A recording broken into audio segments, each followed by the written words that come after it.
Assalamualaikum warahmatullahi wabarakatuh. Perkenalkan, nama saya Yulistiana dari kelas A2 dengan NIM 211F10114 dengan dosen pengampu Ibu Rena Latama Kismawiyati SPD MPD. Di sini saya akan mempresentasikan hasil resum yang sudah saya cermati dari tokoh Ayam Sam. Yang pertama, tokoh-tokoh dalam film Ayam Sam. Yang pertama, Sam Dawson mengalami mental tunagrahita, di mana kecerdasan inteligensinya hanya setara dengan anak berusia 7 tahun. Yang kedua, Rita Harrison William, pengacara Sam secara sukarela. Yang ketiga, Lucky Diamond Dawson, anak dari Sam, cerdas dan pengertian. Yang keempat, ada Annie Castle, tetangga Sam yang sering membantunya menjaga Lucky. Yang kelima, M.R. Turner, lawan Sam di pengadilan. Yang keenam, Ifty, memiliki gangguan perhatian defisit atau yang serius, yaitu memiliki keterputusan tertentu dalam keheningan dan kekacauan. Dia cenderung berlebihan dalam menceritakan sesuatu. Yang ketujuh, Brand Alan Silverman, dimainkan oleh aktor dengan cacat mental yang nyata, yaitu Down syndrome. Yang kedelapan, Joe, dimainkan oleh aktor dengan cacat mental yang nyata, yaitu retarded. Yang kesembilan, ada Robert, mempunyai sosok overprotective, kekhawatiran yang berlebihan.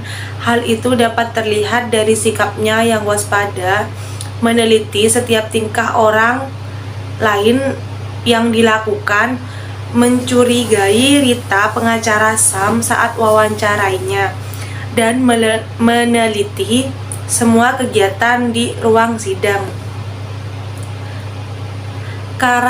Karakteristik tokoh Sam. Yang pertama, Sam memiliki tubuh yang normal, namun memiliki cara jalan yang tergesa-gesa dan agak membungkuk.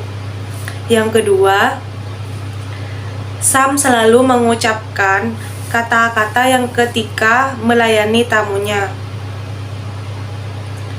Yang ketiga, Sam memandang semuanya dengan sederhana ketika Lucky menanyakan hal-hal terkait kehidupannya.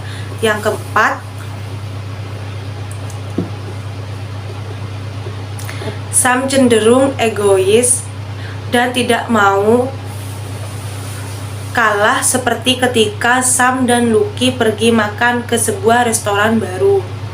Yang kelima, Sam mempunyai agenda tertentu bersama teman-teman sekelompoknya, seperti menonton video bersama dan pergi makan bersama. Kemudian keenam, Sam menyukai hal-hal yang mencirikan masa kanak-kanak, seperti balon dan susu, sesuatu hal yang tidak biasa bagi pria seusianya.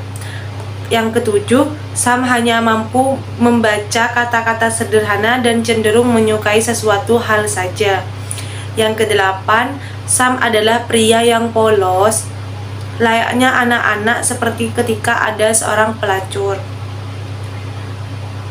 yang mendekatinya. Yang kesembilan, Sam cenderung memilih apa yang menjadi kebiasaannya, seperti membaca buku yang sama, memesan makanan yang sama.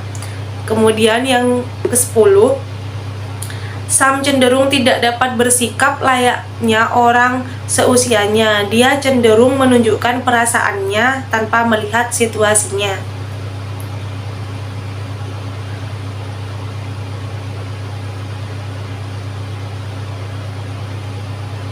Perkembangan fisik, kognitif, dan sosialnya dilihat dari perjuangan untuk bisa mendapatkan hak asuhnya kembali atas anaknya Lucky.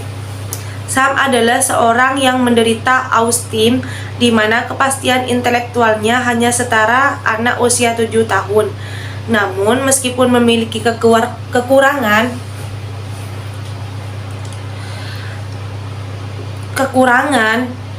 ia mampu untuk bekerja dan memenuhi kebutuhan sendiri dari hasil pekerjaannya di kafe Starbucks. Sejak Lucky diambil oleh Departemen Keluarga dan Anak, Sam mulai mencari penghasilan tambahan dengan cara menerima titipan untuk menjaga anjing, dan ia juga mempunyai teman-teman bernasib sama sepertinya, yaitu menderita keterbelakangan mental. Namun, mereka sangat setia dan bersedia membantu Sam meskipun mereka juga mengalami kekurangan. Hubungan sosial yang cukup baik dengan lingkungannya, hanya saja ia memerlukan adanya dukungan dari orang yang ada di sekitarnya agar ia mampu menjalani hidupnya seperti kebanyakan orang normal lainnya. Dalam film I Am Sam terdapat beberapa perkembangan sosial emosional. Membesarkan dan mendidik putrinya menjadi seorang putri yang cerdas, penuh dengan pengetahuan yang besar dan menerima semua kekurangan. Ayahnya dengan ikhlas, dia mendidiknya dengan menyuruh mengerjakan tugas sekolah setiap malam, membaca, bahkan dia sendiri tidak kesusahan membaca apa yang dibaca Lucky. Jika Lucky menolak untuk tidak mau membaca, dia akan tegas sebagai seorang ayah, tapi dia tidak memarahi Lucky. Dia hanya memberikan alasan yang membuat Lucky semakin menyayangi ayahnya. Mengapa dia ingin Lucky melakukan itu? Bersikap hangat tetapi tidak menuntut, Sam merawatnya dengan penuh kasih sayang dari lubuk hatinya. Sam selalu membacakan buku cerita yang telah dihafalnya berjudul Grand and Hambayderses. Tokoh dalam buku juga bernama Sam. Sam adalah sosok seorang ayah yang menerima setiap perilaku baik anaknya. Dia tidak ingin memaksakan kehendaknya. Kesempurnaannya terlihat saat hari pertama Lucky sekolah dan melakukan presentasi di depan kelas. Dapat dibedakan dengan sosok ayah dan teman Lucky di sekolah. Saat anaknya presentasi, anaknya salah dalam melakukan presentasi. Ayahnya malah marah-marah menekan anaknya supaya tampil sempurna. Hal itu dapat memenuhi emosi sang anak sehingga menjadi tidak baik. Kesimpulan yang dapat kita peroleh dari judul I Am Sam, bahwa film I Am Sam mengajarkan bagaimana orang tua terhadap anaknya. Di sini dapat dilihat bagaimana kepastian intelektual atau IQ seorang tidak menghambat kasih sayang yang diberikan oleh orang tua kepada anaknya, dan juga kasih sayang kepada orang lain. Ia akan memeluk setiap wanita yang dilihatnya menangis, seperti yang diungkapkan Lucky ketika Mr. Turner memberikan sebuah statement bahwa ia akan mendapatkan lebih dari apa yang ayahnya berikan. Hal pokok setiap anak yang dibesarkan orang tuanya adalah membutuhkan kasih sayang, dan seorang mental retarded tidak terhalang memberikan hal itu. Kita patut belajar dari Sam dan rekan-rekannya bahwa mereka yang mengalami suatu hambatan yang diberikan oleh Sang Pencipta dapat melakukan aktivitas dengan senang dan tanpa mengeluh dengan keterbatasan yang mereka miliki. Mereka mempunyai jiwa kemanusiaan yang murni, membantu satu sama lain dengan jiwa keikhlasan yang mereka miliki. Secara keseluruhan, I Am Sam adalah memberikan pesan kepada orang tua dan guru bagaimana untuk menjadi seorang pendidik yang baik. Sebuah petikan yang diucapkan saat Sam di